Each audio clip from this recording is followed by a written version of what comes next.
before Caesar, before that. 10% right off the top of your income. God first. Why would I put Caesar before God? He doesn't deserve to be before God, I can guarantee you that. So my conviction is 10% right off the top. Now, the first place tithing is mentioned is one of the first places you find it back in Genesis 28 and verse 20. It says this, it says, "And Jacob vowed a vow saying, if God will be with me and will keep me in the way that I go and will give me bread to eat and raiment to put on, so that I come again to my father's house in peace, then shall the Lord be my God, and this stone which I set up for a pillar shall be God's house, and all that thou give me, I will surely give the tenth unto you and to thee." Now notice this. It's sort of like a covenant or an agreement that Jacob works out with God here. He says, now number one, if God will be with me, that's important.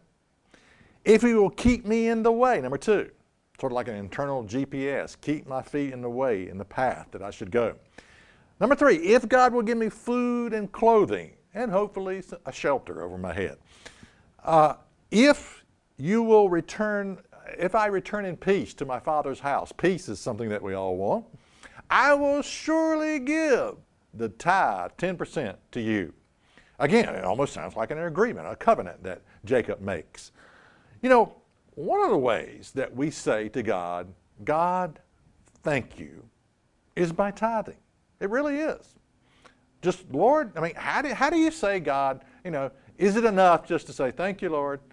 No, you know, tithing is one of the ways that we do this. Now, what did Jesus say about tithing? Well, actually, a lot of people think, he didn't say anything about tithing. Yes, he did. Yes, he did. Luke 11 and verse 42.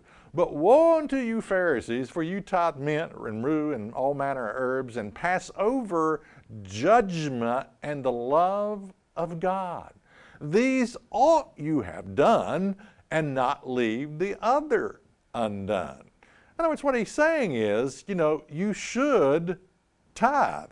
The problem was they were meticulous in tithing, the Pharisees.